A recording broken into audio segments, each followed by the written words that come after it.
Hello everyone, welcome to my channel Chemistry with Ankushi. I hope you all are good. तो चलिए अपना video start करते हैं। Types of chemical reaction class 10th का जो first chapter है उसको आज कंप्लीट करने जा रहे हैं इस वीडियो में। तो वीडियो को लास्ट तक ज़रूर देखें और लाइक एंड सब्सक्राइब भी करें। Thank you. तो चलिए अपना वीडियो स्टार्ट करते हैं, जिसमें ऑक्सीडेशन और रिडक्शन रिएक्शंस के बारे में करेंगे हम इस वीडियो में। तो ऑक्सीडेशन और रिडक्शन दोनों ही रिएक्शन मिलके क्या करती हैं, रिडॉक्स रिएक्शन बनाती हैं।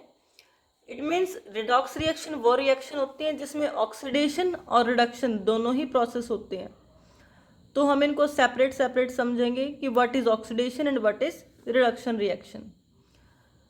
तो जैसे नाम से ही क्लियर हो रहा है, ऑक्सीडेशन, इसमें ऑक्सीजन की साउंड आ रही है, तो वो रिएक्शन जिसमें ऑक्सीजन का एडिशन होगा किसी सब्सटेंस के अंदर, ठीक है, उसको बोलेंगे ऑक्सीडेशन रिएक्शन। या मैं कहूँ जिसमें हाइड्रोजन का रिमूवल हो जाएगा, उसको भी हम क्या बोलेंगे, ऑक्सीडेशन रिएक्शन।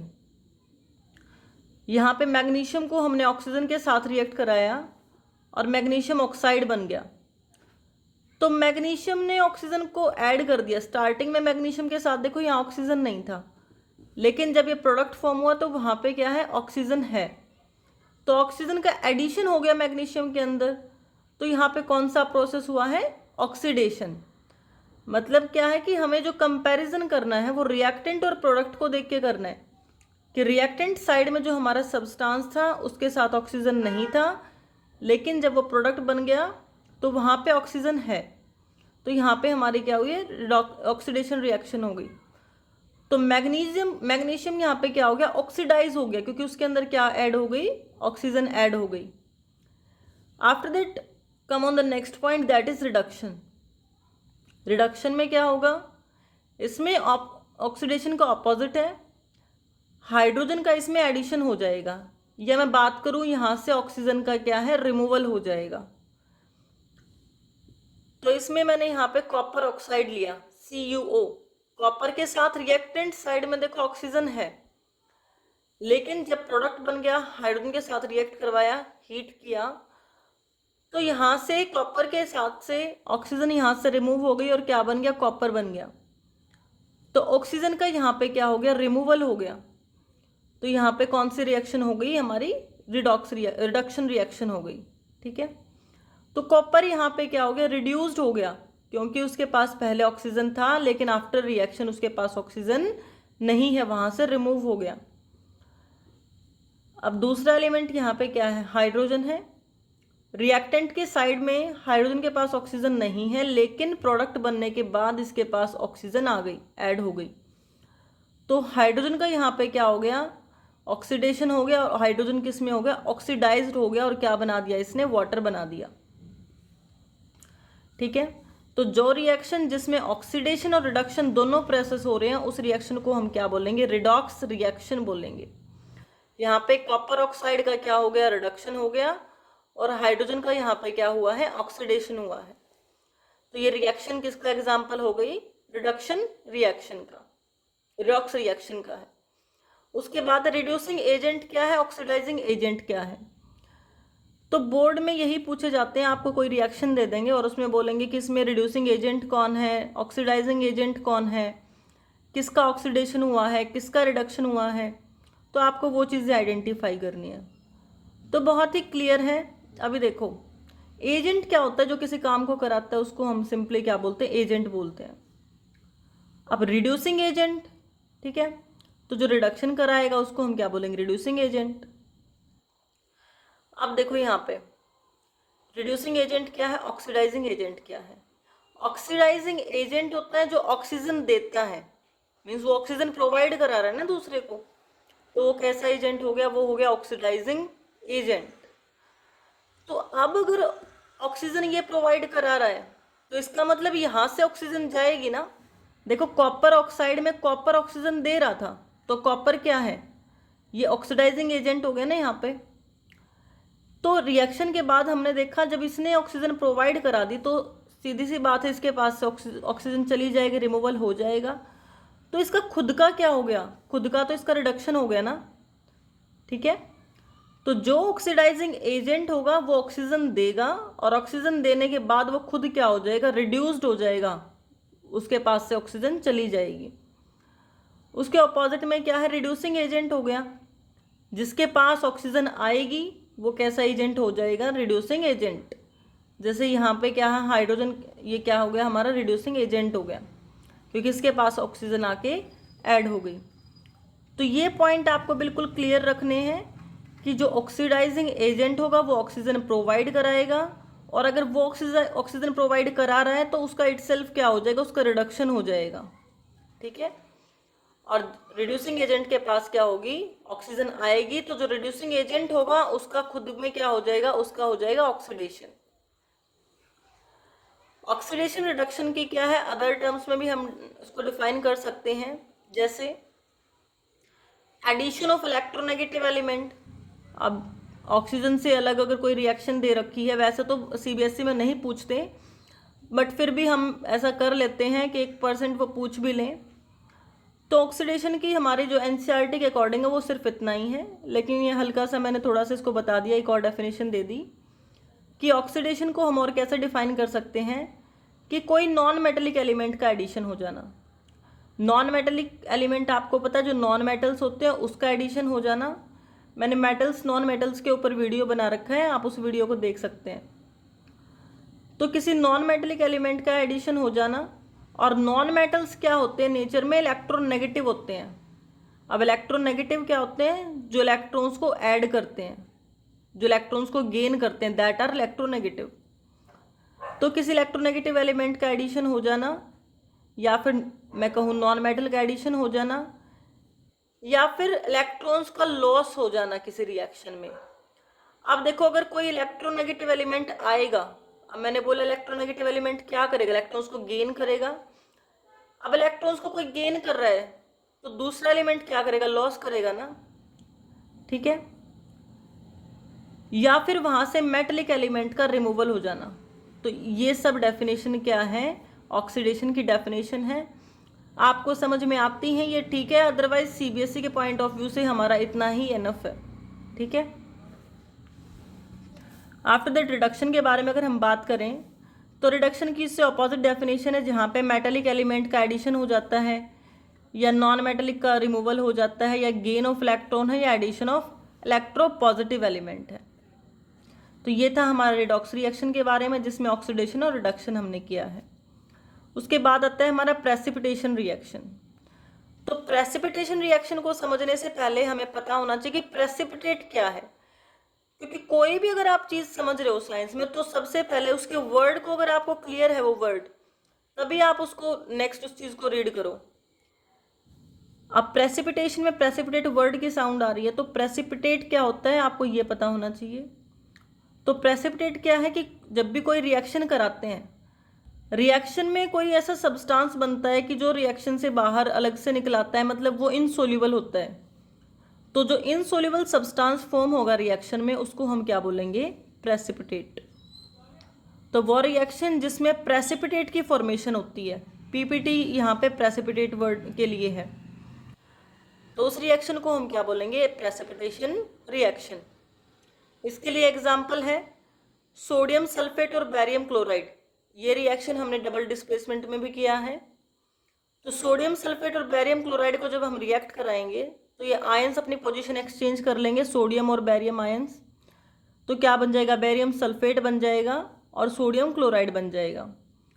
जो बैरियम सल्फेट है, इसके वाइट कलर के प्रेसिपिटेट मिलते हैं जो कि इनसोल्यूबल होते हैं, और ये किसका एग्जाम्पल हो गया, ये प्रेसिपिटेशन रिएक्शन का एग्जाम्पल हो गया। साथ में डबल डिस्प्लेसमेंट रिएक्शन का एग्जाम्पल भी है ये। तो हमें क्या करना है कि वो रिएक्शंस ज़्यादा याद रखनी है जो एक या जो एग्जाम्पल 2-3 रिएक्शंस में यूज हो जाए। जैसे ये रिएक्शन है, ये प्रेसिपिटेशन के एग्जाम्पल में भी है, ये हमारी डबल डिस्प्लेसमेंट के एग्जाम्पल में भी है। उसके बाद आती है हमारी थर्मल रिएक्शन। थर्मल रिएक्शन क्या होता है, जिसमें एनर्जी का इन्वॉल्वमेंट होता है, उन रिएक्शन को हम बोलते हैं थर्मल रिएक्शन। 2 टाइप के थर्मल रिएक्शन, एक्सोथर्मिक और एंडोथर्मिक।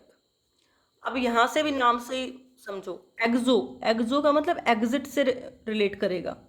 एग्जिट का मतलब क्या होगा, बाहर। तो एक्सोथर्मिक जहाँ पे हीट जो है वो बाहर निकलेगी, इवॉल्व होगी, दैट इज एक्सोथर्मिक। तो the reaction in which heat is evolve, okay, that is exothermic reaction. तो जो भी आप कोई भी फ्यूल लो, फ्यूल को बर्न करोगे तो वहाँ से क्या निकलेगी, हीट निकलेगी, या कोई भी एनर्जी की फॉर्म निकले, ठीक है, लाइट की फॉर्म में भी निकलेगी यहाँ से एनर्जी, तो वो कौन सी रिएक्शन है हमारी, एक्सोथर्मिक। और एक्सोथर्मिक रिएक्शंस में जब हीट निकलती है तो उसको हम राइट साइड में लिखते हैं, प्रोडक्ट की साइड में, क्योंकि यहाँ से इवॉल्व हुई है ये। एंडोथर्मिक, एंडो का मतलब एंटर करना, तो जिसमें हीट इन्वॉल्व होगी, रिक्वायर्ड होगी, ठीक है, उस रिएक्शन को हम बोलेंगे एंडोथर्मिक। जैसे कैल्शियम कार्बोनेट को हमने हीट किया तो हमारे पास कैल्शियम ऑक्साइड बना और कार्बन डाइऑक्साइड बना, तो हमने इसको हीट किया, हमने इसको हीट दी है, ठीक है, तो इसके लिए हीट की रिक्वायरमेंट हुई है, तो ये किसका एग्जाम्पल है, एंडोथर्मिक का। तो प्रैक्टिकली क्वेश्चन यहाँ से आते हैं, डायरेक्ट एज सच नहीं आता। सीबीएसई में, हरियाणा बोर्ड में डायरेक्ट पूछ लिए जाते हैं कि एक्सोथर्मिक क्या है, एंडोथर्मिक क्या है, बट सीबीएसई में वो ऐसे पूछ सकते हैं कि फोटोसिंथेसिस बताओ कौन सी रिएक्शन है, एक्सोथर्मिक है या एंडोथर्मिक है। तो फोटोसिंथेसिस में सबको पता है कि सनलाइट का यूज़ होता है, तो उसमें एनर्जी की रिक्वायरमेंट होती है सनलाइट की, तो वो एंडोथर्मिक है। रेस्पिरेशन क्या होता है, जिसमें हमारा फूड जो हम खाना खाते हैं वो ऑक्सीजन के साथ रिएक्ट करेगा और एनर्जी रिलीज करेगा, ठीक है, तो वो एक्सोथर्मिक का एग्जाम्पल है। तो रेस्पिरेशन एक्सोथर्मिक का एग्जाम्पल है और फोटोसिंथेसिस एंडोथर्मिक का एग्जाम्पल है, तो ये आपको पता होना चाहिए। उसके बाद है ऑक्सीडेशन रिएक्शन, जो हमारी एवरीडे लाइफ में होती है उसके बारे में है कि व्हाट आर दैट। तो ऑक्सीडेशन रिएक्शन हमारी डेली लाइफ में, जैसे कोरोजन ऑफ मेटल्स और रेंसिडिटी ऑफ फूड। अब सबसे पहले पता होना चाहिए कि कोरोजन क्या है। कोरोजन क्या होता है कि जैसे कोई भी अब मेटल का मेटल है, ठीक है, मेटल का कोई भी एलिमेंट है, अगर हम उसको ओपनली ऐसे रखते हैं, और जैसे हमारे ये होते हैं डोर होते हैं मेटल के हैं, मान लो आयरन के हैं, या कोई भी मेटल की चीज़ें हैं, तो वो एटमॉस्फेयर के कांटेक्ट में आएंगी तो वो धीरे धीरे क्या होंगी, कोरोड होना स्टार्ट कर देंगी, खराब होने लग जाएंगी। तो that process is known as corrosion. It is the process in which metals are eaten up gradually by the action of air moisture, okay. तो कोरोजन में हम देख रहे हैं कि क्या होता है कि कोई भी मेटल जो होता है वो स्लोली स्लोली डिग्रेड होने लग जाता है जैसे ही वो एयर और मॉइस्चर के कांटेक्ट में आता है, तो उस प्रोसेस को हम क्या बोलते हैं, कोरोजन बोलते हैं।